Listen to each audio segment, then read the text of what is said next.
Assalamualaikum warahmatullahi wabarakatuh.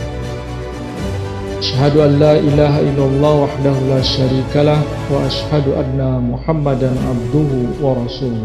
Amma ba'du. Sangat sedikit yang diketahui tentang Nabi Nuh alaihi salam, baik masa kecil atau masa mudanya. Beliau muncul sekitar 10 abad setelah Nabi Adam alaihi salam. Namun Al-Quran menceritakan hal yang penting tentang beliau. Allah Subhanahu wa Ta'ala telah menunjuk Nabi Nuh untuk membimbing umat manusia. Al-Quran mengatakan, A'udzubillahi minasyaitonirrajim, laqad arsalna Nuhan ila qaumihi faqala ya qaumi ibudullaha ma lakum min ilahin ghairuh inni akhafu 'alaikum adzaba yaumin adzim. Yang artinya, kami mengirim Nuh kepada kaumnya dan dia berkata, wahai kaumku, sembahlah Allah, kamu tidak memiliki Tuhan lain selain Dia. Sesungguhnya aku takut kepadamu hukuman hari besar. Mendengar pesan ini, para pemimpin kaumnya menjawab, kami melihat Anda berada dalam kesesatan yang nyata. Nabi Nuh kemudian dengan sangat sopan memberitahu mereka, hai kaumku, tak ada kesesatan padaku melainkan aku seorang rasul dari Tuhan sekalian alam. Aku menyampaikan kepadamu amanat-amanat Tuhanku, dan aku menasihati kamu, dan aku mengetahui dari Allah apa yang tidak kamu ketahui.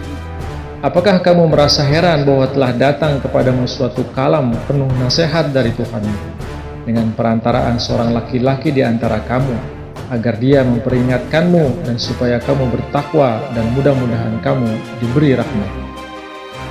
Nabi Nuh membantah tuduhan bahwa beliau berada dalam kesesatan.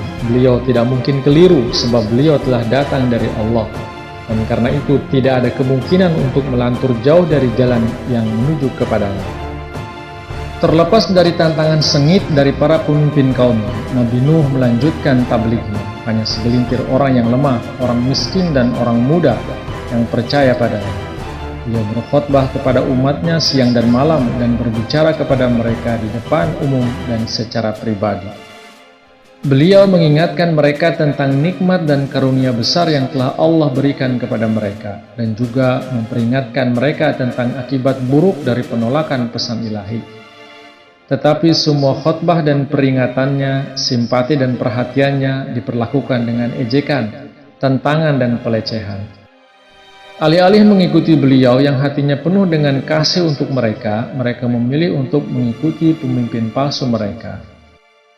Maka berkata pemuka-pemuka yang ingkar dari antara kaumnya, kami tidak melihat engkau kecuali seorang manusia seperti kami, dan kami tidak melihat mereka yang mengikuti engkau melainkan orang-orang yang keadaan lahirnya paling hina di antara kami.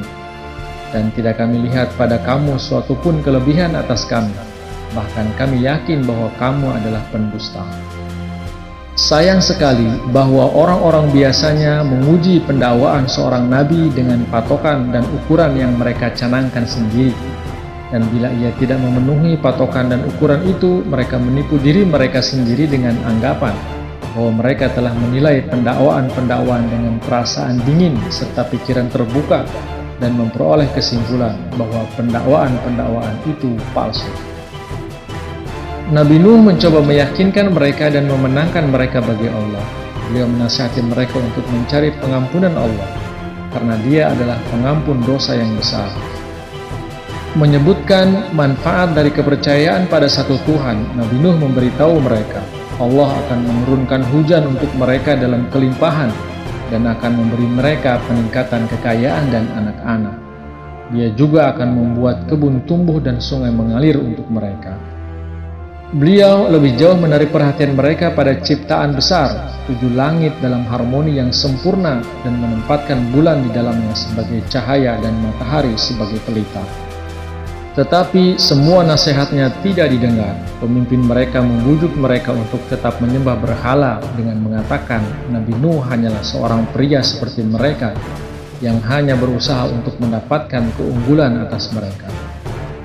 Bukan saja menolak, bahkan mereka, para pemuka kaum Nabi Nuh, menentang beliau agar Allah menurunkan azab kepada mereka. Sebagaimana dikatakan oleh Nabi Nuh bahwa orang-orang yang menentang akan diberi hukuman oleh Allah. Berkata mereka, "Hai Nuh, sesungguhnya engkau telah berbantah dengan kami dan memperpanjang bantahanmu terhadap kami. Maka datangkanlah kepada kami azab yang telah engkau ancamkan kepada kami, jika engkau termasuk orang-orang yang benar.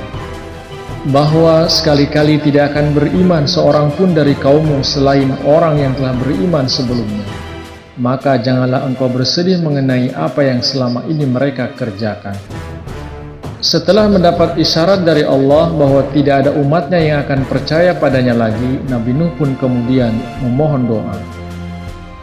Dan Nuh berkata, "Ya Tuhanku, janganlah engkau membiarkan di atas bumi penghuni dari orang-orang kafir. Sesungguhnya jika engkau membiarkan juga mereka akan menyesatkan hamba-hamba engkau, dan mereka tidak akan melahirkan, melainkan orang-orang berdosa lagi kafir."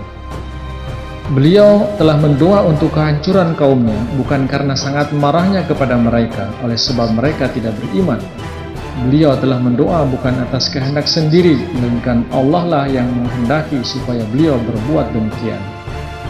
Allah Subhanahu wa Ta'ala kemudian memerintahkan Nabi Nuh untuk membangun bahtera. "Dan buatlah bahtera di hadapan mata kami dan sesuai dengan wahyu kami, dan janganlah engkau bicarakan dengan aku mengenai orang yang berlaku aniaya. Sesungguhnya mereka akan ditenggelamkan."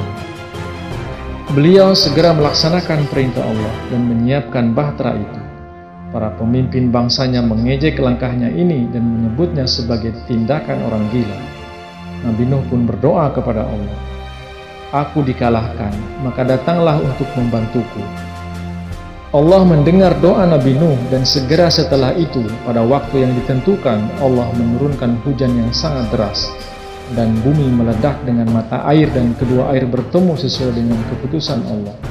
Kemudian Allah memerintahkan kepada Nabi Nuh alaihissalam, "Naiklah ke dalam bahtera itu masing-masing dari sejenis satu pasang, dan keluarga engkau, kecuali mereka yang keputusannya telah ditetapkan, dan mereka yang telah beriman, dan tiada yang beriman bersamanya, melainkan sedikit." Maka muncullah banjir besar di bagian dunia itu. Keperkasaan para kepala suku dan kesombongan mereka menjadi sia-sia. Banjir melanda semua lawan Nabi Nuh alaihissalam, termasuk putranya yang tidak mau beriman. Sementara itu Nabi Nuh dan para pengikutnya diselamatkan. Akhir kata, alhamdulillahirabbil alamin. Segala puji bagi Allah, Tuhan semesta alam. Jazakumullah. Assalamualaikum warahmatullahi wabarakatuh.